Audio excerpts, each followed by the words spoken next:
ಓಂ ಶಾಂತಿ. ಹೇಗಿದ್ದೀರಿ? ಹಾಗಾದರೆ August 31, 2025 September 14, 2025 ರವರೆಗೆ ನಾವು ವಿಶೇಷವಾಗಿ ಉತ್ತರ ಭಾರತದಲ್ಲಿ ಮಹಾಲಕ್ಷ್ಮಿ ವ್ರತವನ್ನು ಆಚರಿಸಲಿದ್ದೇನೆ. ಆದರೆ ದಕ್ಷಿಣ ಭಾರತದಲ್ಲಿ ಇದನ್ನು ವರಲಕ್ಷ್ಮಿ ವ್ರತ ಎಂಬ ಬೇರೆ ಹೆಸರಿನಲ್ಲಿ ಆಚರಿಸಲಾಗುತ್ತಿತ್ತು. ಆದರೆ ಅದು ಮಹಾಲಕ್ಷ್ಮಿ ವ್ರತಕ್ಕೆ 1 ವಾರ ಮೊದಲು, ಕ್ಷಮಿಸಿ 2-3 ವಾರಗಳ ಮೊದಲು, ಅದು ಆಗಸ್ಟ್ 8 ರಂದು ಬಿದ್ದಿತು. ಅದು 1 ದಿನದ ಆಚರಣೆ. ಕೆಲವೊಮ್ಮೆ ಇದನ್ನು 3 ದಿನಗಳವರೆಗೆ ಆಚರಿಸಲಾಗುತ್ತದೆ. ಆದರೆ ಅವರು ಮಹಾಲಕ್ಷ್ಮಿಯನ್ನು ಆಚರಿಸುವ ಮತ್ತು ಪೂಜಿಸುವ ರೀತಿ ಆ ದಿನದಂದು ದೇಶಾದ್ಯಂತ ಮೊದಲು ಒಂದೇ ಆಗಿರುತ್ತದೆ. ಅವರು ಮನೆಗಳನ್ನು ಸ್ವಚ್ಛಗೊಳಿಸುತ್ತಾರೆ ಏಕೆಂದರೆ ಅದು ಎಲ್ಲರಿಗೂ ಸಾಮಾನ್ಯವಾಗಿದೆ. ಹಿಂದೂ ಆಚರಣೆಗಳು ಮತ್ತು ಅವರು ಮನೆಯನ್ನು ಅಲಂಕರಿಸುತ್ತಾರೆ. ಅವರು ರಂಗೋಲಿ ಹಾಕುತ್ತಾರೆ ಮತ್ತು ಮಹಾಲಕ್ಷ್ಮಿ ಪ್ರತಿಮೆ ಅಥವಾ ಫೋಟೋ ಬಳಸುತ್ತಾರೆ ಅಥವಾ ಕೊಲಾಶ್ ರಚಿಸುತ್ತಾರೆ. ಆದ್ದರಿಂದ ನೀವು ಕ್ಯಾಲಶ್ ತೆಗೆದುಕೊಂಡು ಅದನ್ನು ನೀರು ಅಥವಾ ಅನ್ನದಿಂದ ತುಂಬಿಸಬೇಕು. ನಂತರ ನೀವು ಅರಿಶಿನದಂತಹ ಶುಭ ವಸ್ತುಗಳನ್ನು ಹಾಕಬೇಕು. ಕುಂಕುಮ ಮತ್ತು ಬೆಳ್ಳಿ ಅಥವಾ ಚಿನ್ನದ ನಾಣ್ಯ ಮತ್ತು ಸುಗಂಧ ದ್ರವ್ಯವನ್ನು ಸೇರಿಸುವ ಏನಾದರೂ. ನಂತರ ನೀವು ಬಣ್ಣಗಳನ್ನು ಸೀರೆಯಿಂದ ಮುಚ್ಚುತ್ತೀರಿ ಮತ್ತು ನೀವು ಮಹಾಲಕ್ಷ್ಮಿಯಂತೆ ಕಾಣುವಂತೆ ಅದರ ಮೇಲೆ ಮಹಾಲಕ್ಷ್ಮಿ ಸ್ಟ್ಯಾಚ್ ಹಾಕಿ. ಕೆಲವರು ಉಡುಪುಗಳನ್ನು ಹಾಕಿಕೊಳ್ಳುವುದಿಲ್ಲ ಅಥವಾ ಅದರ ಮೇಲೆ ಮಹಾಲಕ್ಷ್ಮಿಯನ್ನು ಇಟ್ಟುಕೊಳ್ಳುವುದಿಲ್ಲ. ಅವರು ನಗದಿನ ಮೇಲೆ ಕೇವಲ ಮೋಸ ಮಾಡುತ್ತಾರೆ. ಅವರು ಕ್ಯೂಲಸ್ ಮೇಲೆ ಮಾವಿನ ಎಲೆಗಳನ್ನು ಇಡುತ್ತಾರೆ ಮತ್ತು ಅವರು ತೆಂಗಿನಕಾಯಿಯನ್ನು ಇಡುತ್ತಾರೆ. ಅದು ಅರಿಶಿನ ಪೇಸ್ಟ್ನಿಂದ ಮುಚ್ಚಲ್ಪಟ್ಟಿದೆ ಮತ್ತು ಅವರು ವಿವಿಧ ಪ್ಯಾರ್ ಹಾಡುತ್ತಾರೆ. ಲಕ್ಷ್ಮೀ ಲಕ್ಷ್ಮಿ ಸ್ತೋತ್ರದ ಮತ್ತು ಅವರು ಮಹಾಲಕ್ಷ್ಮಿ ದೇವಿಯ ಆಶೀರ್ವಾದವನ್ನು ಪಡೆಯುತ್ತಾರೆ. ಸಾಮಾನ್ಯವಾಗಿ ಅವರು ಆ ದಿನ ಉಪವಾಸ ಮಾಡುತ್ತಾರೆ ಮತ್ತು ಸಾಮಾನ್ಯವಾಗಿ ಪುರುಷರಿಗಿಂತ ಮಹಿಳೆಯರು ಉಪವಾಸ ಮಾಡುತ್ತಾರೆ. ವಿಶೇಷವಾಗಿ ವಿವಾಹಿತ ಮಹಿಳೆಯರು ವಿಆರ್ರಂದು ಉಪವಾಸವನ್ನು ಅನುಸರಿಸುತ್ತಾರೆ. ಎಂದರೆ ವಿವಾಹಿತ ಮಹಿಳೆಯರು ಮಹಾಲಕ್ಷ್ಮಿ ವ್ರತವನ್ನು ಕ್ರಮವಾಗಿ ಆಚರಿಸುತ್ತಿದ್ದರಿಂದ ಉಪವಾಸ ಮಾಡಲಾಗುತ್ತಿತ್ತು, ತಮ್ಮ ಪತಿಯ ಜೀವಿತಾವಧಿಯನ್ನು ಹೆಚ್ಚಿಸಲು ಮತ್ತು ಅವರ ಕುಟುಂಬದ ಸಂಪತ್ತನ್ನು ಹೆಚ್ಚಿಸಲು. ಆದ್ದರಿಂದ ಮಹಾಲಕ್ಷ್ಮಿ ಮೂಲತಃ ಸಂಪತ್ತಿನ ದೇವತೆ. ಆದ್ದರಿಂದ ಅವರು ತಮ್ಮ ಕುಟುಂಬವನ್ನು ಅಪಾರ ಸಂಪತ್ತಿನಿಂದ ತುಂಬಲು ಮಹಾಲಕ್ಷ್ಮಿಯ ಆಶೀರ್ವಾದವನ್ನು ಬಯಸುತ್ತಾರೆ. ಸಂಪತ್ತು ಮತ್ತು ಸಾಮಾನ್ಯವಾಗಿ ಅವರು ಮಹಾಲಕ್ಷ್ಮಿ ವ್ರತವನ್ನು ಆಚರಿಸುವಾಗ ಹೊರಗಿನಿಂದ ತಿನ್ನುವುದನ್ನು ತಪ್ಪಿಸುತ್ತಾರೆ. ಅವರು ಹೊರಗಿನಿಂದ ನೀರು ತೆಗೆದುಕೊಳ್ಳುವುದನ್ನು ಸಹ ತಪ್ಪಿಸುತ್ತಾರೆ. ಆದ್ದರಿಂದ ಅವರು ಉಪವಾಸದ ಪರಿಶ್ರಮವನ್ನು ಹೊಂದಿದ್ದಾರೆ. ಆಚರಿಸಿ ಮತ್ತು ಅವರು ವಿವಿಧ ಸಿಹಿತಿಂಡಿಗಳನ್ನು ತಯಾರಿಸುವ ಮೂಲಕ ದೇವರನ್ನು ಪೂಜಿಸುತ್ತಾರೆ. ಹೆಚ್ಚಾಗಿ ಇದು ಬಿಳಿ ಬಣ್ಣದ ಹಾಲಿನಿಂದ ಮಾಡಲ್ಪಟ್ಟಿದೆ ಮತ್ತು ಪುರಾಣದ ಅಂಗಡಿಗೆ ಸಂಬಂಧಿಸಿದಂತೆ ಮಹಾಲಕ್ಷ್ಮಿ ವ್ರತದ ಆಚರಣೆಯ ಹಿಂದಿನ ಉದ್ದೇಶವೇ ಅದನ್ನು ದೇವರು ಎಂದು ನಂಬಲಾಗುತ್ತದೆ. ಶಿವನು ಪಾರ್ವತಿಗೆ ಮಹಾಲಕ್ಷ್ಮಿ ವ್ರತವನ್ನು ಆಚರಿಸಲು ಹೇಳಿದ ನಂತರ ಅವರು ಕಾರ್ತಿಕವನ್ನು ರಚಿಸಿದರು. ಒಬ್ಬ ಮಹಿಳೆ ಮಹಾಲಕ್ಷ್ಮಿಯ ಪರಮ ಭಕ್ತೆಯಾಗಿದ್ದಳು ಎಂಬ ಇನ್ನೊಂದು ಕಥೆಯೂ ಇದೆ. ತನ್ನ ಕುಟುಂಬ ಬಡತನದಿಂದ ಬಳಲುತ್ತಿದ್ದರೂ ಅವಳು ನಿಯಮಿತವಾಗಿ ಪ್ರಾರ್ಥಿಸುತ್ತಿದ್ದಳು.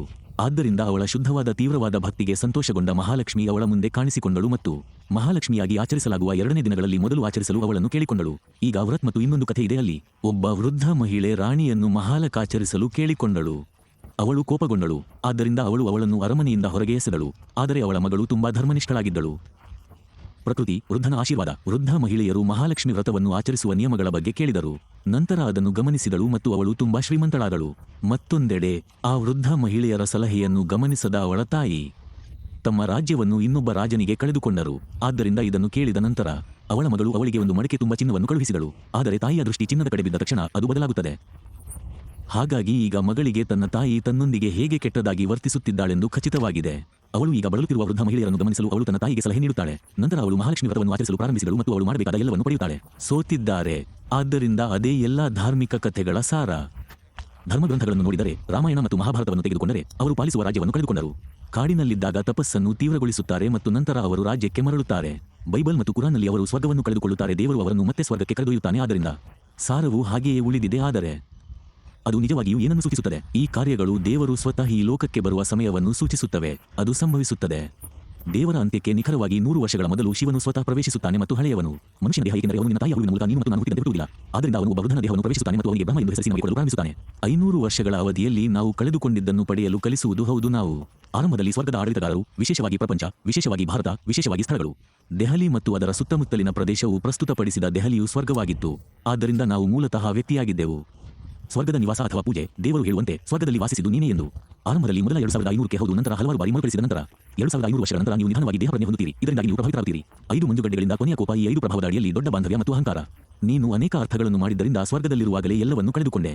ನೀವು ಸಂಪೂರ್ಣವಾಗಿ ಆತ್ಮಪ್ರಜ್ಞೆಯುಳ್ಳವಾಗಿದ್ದೀರಿ. ನೀವು ಪರಸ್ಪರ ಆತ್ಮಗಳೆಂದು ಪರಿಗಣಿಸುತ್ತೀರಿ. ಅವುಗಳ ನಡುವೆ ಹರಿಯುತ್ತದೆ. ಅದಕ್ಕಾಗಿಯೇ ಇಲ್ಲಿ ಆತ್ಮವು ನೋಡುತ್ತದೆ, ಮಾತನಾಡುತ್ತದೆ, ಬಾಯಿಯ ಮೂಲಕ ಕಾರ್ಯನಿರ್ವಹಿಸುತ್ತದೆ. ಈ ದೇಹದ ಮೂಲಕವೇ ಎಲ್ಲವೂ ನಡೆಯುತ್ತದೆ ಮತ್ತು ನಾವು ಈ ನಾಶವಾಗುವ ದೇಹವಲ್ಲ, ಆದರೆ ನಾವು ಶಾಶ್ವತರು.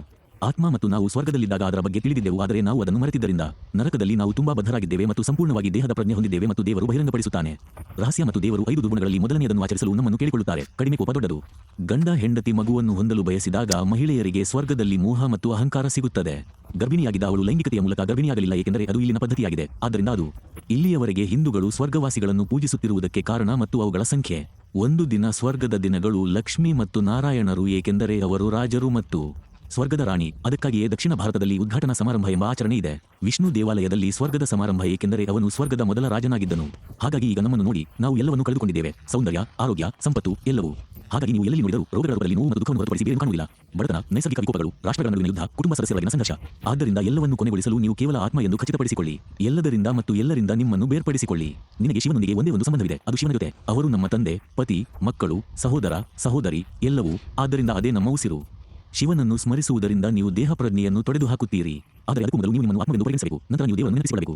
ನಾವು ಯಾವಾಗಲೂ ಆತ್ಮಗಳಾಗಿದ್ದೆವು, ಆದರೆ ಆತ್ಮದಲ್ಲಿ ನಾವು ಶುದ್ಧರಾಗಿದ್ದೆವು. ನಾವು ಈಗ ಸಂಪೂರ್ಣವಾಗಿ ಅಶುದ್ಧರಾಗಿದ್ದೇವೆ. ಇದರಿಂದಾಗಿ ನಾವು ಎಲ್ಲವನ್ನು ಕಳೆದುಕೊಂಡಿದ್ದೇವೆ. ಇವುಗಳಲ್ಲಿ ಮೊದಲನೆಯದನ್ನು ಅಥವಾ ಮಾಲೆಯನ್ನು ಆಚರಿಸುವ ಮೂಲಕ ಶುದ್ಧರಾಗುವುದು. 5000 ವರ್ಷಗಳ ಅವಧಿಯಲ್ಲಿ ನಾವು ಕಳೆದುಕೊಂಡದ್ದನ್ನು ಗಳಿಸುವ 5 ದುರ್ಗುಣಗಳು. ಆದ್ದರಿಂದ ಆ ಭಕ್ತರ ಆತ್ಮಚರಿತ್ರೆಯು ಮೊದಲು ಗಮನಿಸಿ. ಮಹಾಲಕ್ಷ್ಮಿ ವ್ರತದ ಸಮಯದಲ್ಲಿ 15 ದಿನಗಳು ಮತ್ತು ಅವರಿಗೆ ಸೀಮಿತ ಪ್ರಯೋಜನಗಳು ಸಿಗುತ್ತವೆ. ಆದರೆ ಈಗ ಈ 5 ದುರ್ಗುಣಗಳ ನಿಜವಾದ ಉಪವಾಸವನ್ನು ಆಚರಿಸುವುದರಿಂದ ನಾವು ಅಪರಿಮಿತವಾದದ್ದನ್ನು ಪಡೆಯಲಿದ್ದೇವೆ. ಮೊದಲ 2500 ವರ್ಷಗಳವರೆಗೆ ಜನನದ ನಂತರ ನಿರಂತರ ಜನನದ ಪ್ರಯೋಜನಗಳು ಇರುವಲ್ಲಿ. ಹುಟ್ಟಿನಿಂದ ಕೊನೆಯವರೆಗೂ ಮತ್ತು ಸಾವಿನವರೆಗೂ ನಾವು ಅನುಭವಿಸುವ ಯಾವುದೇ ನೋವು ಅಥವಾ ನೋವುಗಳ ಕುರುಹುಗಳು ಇರುವುದಿಲ್ಲ. ನಿರಂತರವಾಗಿ ಸಂತೋಷವಾಗಿರಿ. ನಾವು ಈ ದೇಹವನ್ನು ಸಂತೋಷದಿಂದ ಬಿಡುತ್ತೇವೆ, ಏಕೆಂದರೆ ನಾವು ದೇಹವಾಗಿರಲಿಲ್ಲ. ಜಾಗೃತರಾಗಿರಿ. ಮಹಾಲಕ್ಷ್ಮಿ ವ್ರತವನ್ನು ಆಚರಿಸುವುದರ ಹಿಂದಿನ ನಿಜವಾದ ಆಧ್ಯಾತ್ಮಿಕ ರಹಸ್ಯ ಅದುವೇ.